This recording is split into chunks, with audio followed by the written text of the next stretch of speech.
This channel does not promote any violent, harmful, or illegal activities. All content provided by this channel is meant for an educational purpose only. School service পরীক্ষায় সেরা সাফল্য মানেই oxygen books SSC gateway series. আগামীকাল এসএসসির নতুন নিয়োগের প্রথম পরীক্ষার্থীর সংখ্যা 5.5 লক্ষেরও বেশি। পরীক্ষার্থীদের যাতায়াতে সুবিধার জন্য রবিবার সরকারি বাস থাকবে অন্যান্য দিনের তুলনায় অনেক বেশি। রেল স্টেশন সংযোগকারী রুটেও বাসের সংখ্যা অনেকটাই বাড়ানো হচ্ছে। শহরের রাস্তায় বেসরকারি বাস থাকবে প্রায় 3,500-এর কাছাকাছি। পরীক্ষা শুরু এবং শেষ হওয়ার সময় রেল স্টেশনের রুটে বাস চলবে কয়েক মিনিট অন্তর। লোকাল ট্রেনের সংখ্যা বা সূচিতে যদিও এখনো পর্যন্ত কোনো বদলের কথা জানানো হয়নি। লক্ষ্য যখন স্কুল সার্ভিস, সঙ্গে আছে গেটওয়ে সিরিজ, অক্সিজন বুকস। পরীক্ষার দিনে অন্যান্য রবিবার যে সমস্ত ট্রেনগুলি বন্ধ থাকে, আগামীকালও সেই সমস্ত ট্রেন বন্ধই থাকবে। তার ফলে বেশ কয়েকজন পরীক্ষার্থী অসুবিধায় পড়তে পারেন এমনটা আশঙ্কা করা হচ্ছে।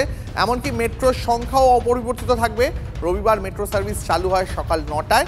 তার কোনো পরিবর্তন আগামীকাল এখনো পর্যন্ত করা হয়নি। কাল ফেরি সার্ভিস স্বাভাবিক থাকবে। প্রয়োজনে ফেরি চলাচলের সময়ের ব্যবধান কমানো হতে পারে।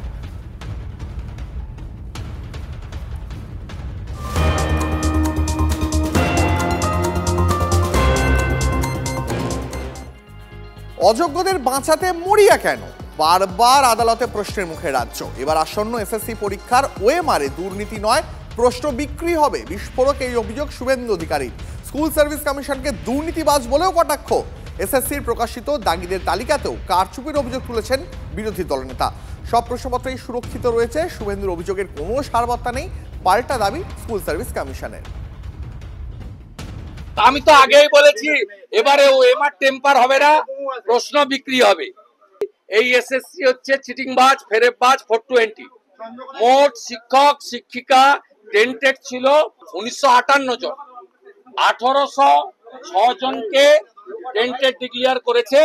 158 জন টেন্টেড ইনক্লুডিং মুখ্যমন্ত্রীর ভাইজোকে পরীক্ষায় বসাচ্ছে।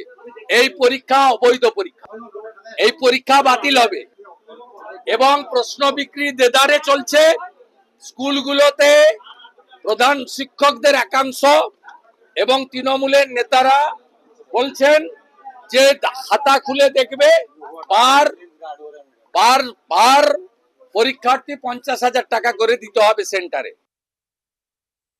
কেন্দ্রীয় সরকারের যে নির্বাচন পরীক্ষাগুলো হয়েছে সেগুলোর অনিয়ম জানেন কি ভয়ঙ্কর সব অনিয়মগুলোর অভিযোগ উঠেছে। ফলে একটা সবে কেন বিভ্রান্তি তৈরি করছেন? এতগুলো ছেলে মেয়ে চাকরি পাবে, একটা পরীক্ষা আসছে, পরীক্ষাগুলোকে তো বাদ রাখুন এই রাজনীতির থেকে। যদি কেউ অন্যায় কিছু করে থাকে, সিপিএম জমানা তখন কোনো স্বচ্ছতা ছিল? কম্পিউটার ছিল না, রেকর্ড ছিল না। সব হোল টাইমারদের বাড়িতে বাড়িতে একটা করে সরকারি চাকরি গুঁজে দিয়ে গেছে। তারা বড় বড় কথা বলছে। আর বিজেপি মানে মধ্যপ্রদেশের ওই ব্যাপম কেলেঙ্কারি।